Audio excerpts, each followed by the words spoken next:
በስተመጨረሻ አብርሽና ሄርሜላ በማታ እንደተያዙ ዝርዝር መረጃዎች እየወጡ ይገኛሉ። ሩታ ትናንትና ስትዝት እንደነበረው የክስ ወረቀታችሁን ተቀበሉ ትከሰሳላችሁ ብላ መልእክት አስተላልፋ እንደነበረው በማታ ላይ እንግዲህ አብርሽና ሄርሜላ በሕግ ቁጥጥር ውለው ሲጠየቁ እንዳመሹ ዝርዝር መረጃዎቹ ሰምቶኛል። ይህን ጉዳይ አስመልክቶ ሄርሜላ የተናገረችው መልስም ብዙዎችን አስደንግጧል። ሩታ እየሄደችበት ያለው ርቀት መልሶ ራሷን እንዳያሳስራት ከወዲሁም ተፈርቷል። ሁሉ ነገር ድራማ ነው። ሁሉ ነገር ለውሸት እየተደረገ ያለ ሴራ ነው። ሩታ ትዳሯን የመለሰች መስሏት፣ ሩታ አብርሽን ወደ ራሷ ያመጣች የመሰላት የማይሆን ነገር ውስጥ ገብታለች። ሰዎችንም ያለ ስም መክሰስ ጀምራለች። ይህን ጉዳይ አስመልክቶ ነው መልሶ ይሄ ጉዳይ ወደ ሩታ ተገልብጦ ሩታን እንዳያሳስራት ከወዲሁ የተፈራው። ማታ የህግ አካላቶች ፊት ምን እንደተፈጠረ በስተመጨረሻ ልዑል ያለበት ነገር ደግሞ ያልተጠበቀ ሁኔታ መገኘቱን ነው በዝርዝር እምነግራችሁ። 3 ደቂቃ ብቻ ሰጣችሁ እንድትሰሙኝ በአክብሮት ከወዲሁ ልጠይቃችሁ። ሰላም ውድ ሀገሬ ልጆች፣ በተለያዩ ዓለም ሀገራት የምትገኙ በያላችሁበት ሰላማችሁ ይብዛልኝ። ልዑሌ አይጠፋም፣ ልዑሌን እንወደዋለን፣ ልጅ መቀለጃ አይደለም ስትሉ የነበራችሁ በያላችሁበት ፈጣሪ አምላክ ጤናችሁን ይስጣችሁ። በያላችሁበት የኛም ቪዲዮ ሁሉ የምትመለከቱ የውስጣችሁን መሻት የውስጣችሁን ፍላጎት ፈጣሪ አምላክ ያሳካላችሁ። የኔ ወንድማችሁ ምርቃት የሚመቻችሁ አሜን እያላችሁ ይህን ቪዲዮ ጀምሩ። እንዲሁም ቪዲዮን ደግሞ ላይክ አርጋችሁ ጀምሩ። ምርቃት የተመቻችሁ ሰዎች፣ ለቤት አዲስ የሆናችሁ ሰዎችም ሰብስክራይብ በማድረግ የኔን ቤተሰብ እንድትሆኑኝ በማክበር ልጠይቃችሁ። ቀጥታ ይዤ ወደ መጣሁት ዝርዝር መረጃዎቼ በዚሁ አመራለሁ። እንግዲህ ትናንትና የሆነውን ነገር አይተናል። ሩታ ልጁ ጠፋ እያለች በተከታታይ የመጣች ነው። ከዛ አልፎ ተርፎ የክስ ማሰዣ የክስ መጠየቂያ ወረቀት ብላ እንግዲህ ያንን ወረቀት ለአብርሽ እንዲሁም ደግሞ ለሩታ ከዛም አልፎ ተርፎ ለቡዜ ማለትም ደግሞ ለአብርሽ ታላቅ እህት ለሆነችው ለቡዜ ለሶስቱም ወረቀቱ እንዲደርስ ስታረግ እንደነበር ተመልክተናል። ታዲያ በማታ እንግዲህ ለጥየቃ በተለይ የህግ አካላቶች እውነት እናንተ ልጅ ወስዳችኋል ወይ ተብለው እንደጠየቁ እንዳፋጠጧቸው በዝርዝር መረጃውን ሰምቻለሁ ማለት ነው። ይህን ጉዳይ አስመልክቶ ታዲያ ሄርሜላ በንዴት ሆና ነው ስትመልስ የነበረው። እኔ እንኳን ሌላ ነገር ውስጥ ልገባ አይደለም ከፍቅረኛዬ ጋር ከልጁ አባት ከአብርሽ ጋር ተጣልቼ ነበረ። በመካከል እርቅ ወረደ። እናም ከፍቅረኛዬ ጋር እኔ ጥሩ ሰዓትን እያሳለፍኩ እያለ ነው አውቀው የኔን ህይወት ለመበጥበጥ እንደዚህ አይነት ሀሳብ ያመጡት እንጂ እኔ ከምፈልገው ሰው ጋር አንድ አይነት ጊዜ እያሳለፍኩኝ ጥሩ ጊዜ እያሳለፍኩ እንዴት የማይሆን ጣጣ ወደ ህይወት ያመጣለው? እንዴት የሰው ልጅ ወስጄስ እንደዚህ አይነት ነገር ውስጥ ገባለው? የህግ አካላቶችስ ለምን እኔን እንዲጠየቃችሁኝ ብላ እንግዲህ በንዴት ሆና ስትናገር ነበር። እውነትም ልብ ብላችሁ ከተመለከታችሁ ሄርሜላ አሁን ከአብርሽ ጋር በመታረቋ ደስ ብሏታል። እሷ አብርሽ ከጎኗ ካለ ምንም አይነት ሌላ ነገር የምታስበው የለም። ሌላ መጥፎ ነገር ውስጥ አትገባም። ህይወቷ አንድና አንድ በቃ ከአብርሽ ጋር አርጋ እንደምትኖር ሁላችንም ጠንቅቀን እናውቃለን። መቼም ሄርሜላ ሌላ ድራማ ውስጥ ትገባለች ብሎ የሚያስብ የሚገምትም የለም። ነገር ግን እነሩታ ናቸው አውቀው ጠርጥረው የማይሆን ነገር እንዲፈጠር አድርገው በድጋሚ አብርሽና ሄርሜላ እንዲለያዩ የማይሆን ድራማ ውስጥ የገቡት። በሌላ በኩል አብርሽ ደግሞ የልጁ አባት እሱም በራሱ በኩል እንዴት ልጄ ላይ እንደዚህ ነገር እሰራለሁ? እንዴት የማይሆን ድራማ ውስጥስ እገኛለሁ? ከዚህ ቀደም ከልጄ እናት ከሩታ ጋር ተጋጭተን ነበር።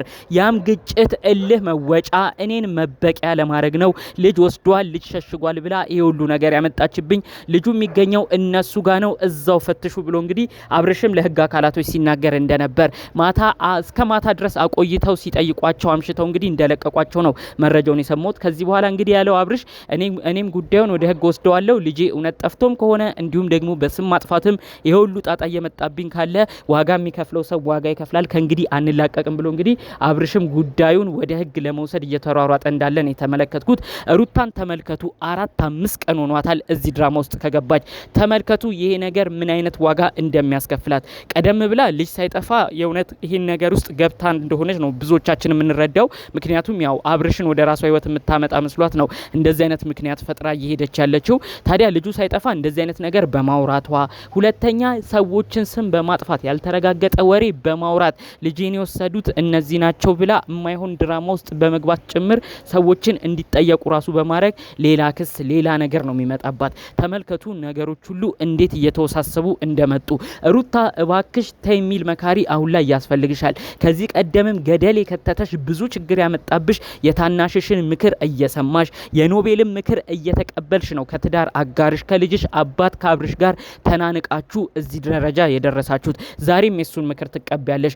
እንዴት ብታስቢ ነው አብርሽ ወደ አንቺ ህይወት እንዲመጣ ልዑልን መጠቀሚያ ለማድረግ የምታስቢው? ከዛም ባለፈ መልኩ ልጁ የእውነት ቢጠፋ በዚህን ያህል ደረጃ ጭንቀትሽ እንደማይሆን ይታወቃል። እንዴት ነው ሚዲያ እየመጣሽ እንዴት ነው ካሜራ እየተከፈተ ልጄ ጠፋ እያልሽ ቪዲዮ የምትሰሪው? የእውነት ልጇ የጠፋባት እናት በዚህን ያህል ደረጃ አትሆንም። ከዚህም በላይ እሳት ጎርሳ እሳት ለብሳ ነው መልእክቶችን የምታስተላልፈው። እነዛን ሁሉ አንቺ ላይ አልተመለከትንም። ዛሬ እና አብርሽን ማስጠየቅሽን አታስመልክቺ፣ ይህንን አትረጂ። ነገ ነገሮች ሁሉ ወደ አንቺ ይዞራሉ። ያለ አግባብ ሰውን መወንጀል፣ ያለ አግባብ የሰውን ስም በማጥፋት በሚባል ህግ እና አብርሽም ወደ አንቺ መመለሳቸው አይቀርም። ልብሽ ጠንቅቆ ያውቀዋል። ሄርሜላ አብርሽን ካገኘች እንኳን ስለ አንቺ ልጅ መጨነቅ አይደለም ስለሌላ ነገር ዓለም ቢገለበጥ ምንም የማትሰማ ልጅ ነች። አንቺ ግን እነሱን የለያየሽ ትዳርሽን የመለሽ መስሎሽ በማይሆን ድራማ አሁንም እየናወሽ ነው። የህግ አካላቶችንም የማይሆን ነገር ሀሳብ እየሰጠሽ እነሱንም እያሳሳች ስራም እያስጨመርሽ ነው።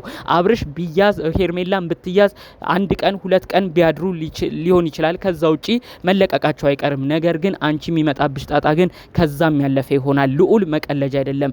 ልዑል ድራማችሁን መስሪያ አይደለም። እንደውም አንድ ያሳቀኝ በጣም ያዝናናኝ ኮሜንት አለ። እኔ የለቀኩት ቪዲዮ ላይ አንዷ መታ ኧረ ባካችሁ አታስጨንቁን፣ ኧረ ተው እውነት ንገሩን፣ ልዑል የቤት ኪራይ መክፈያ እናንተ የገዛችሁትን የቤት እዳ ማቃለያ ተብሎ በሱ የተሰራ ቪዲዮ ነው ወይ እንደዚህ አይነት ነገር ውስጥ የገባችሁት ብላ የተናገረችው ንግግር በጣም ነው ያሳቀኝ።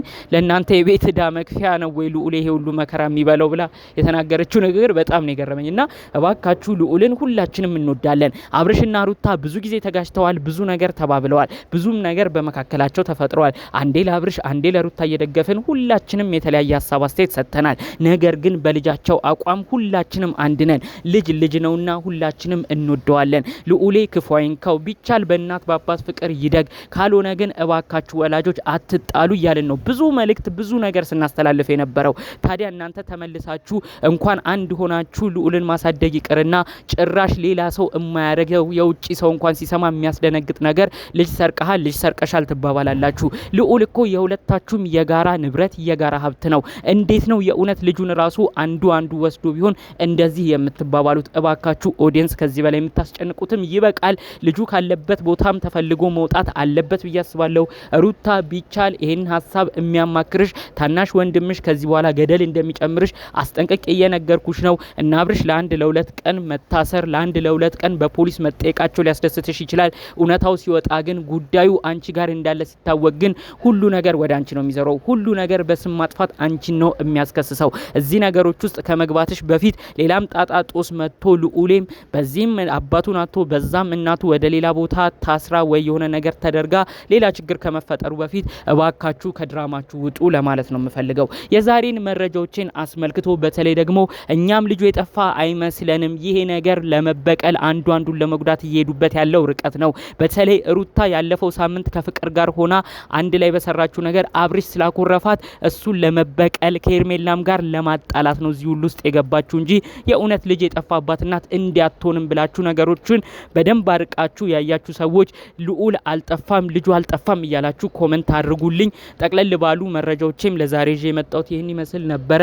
በሌሎች አዳዲስ መረጃዎቻችን ብቅ እስክንል ሰላሙን ሁሉ ተመኘውላችሁ። ሰላም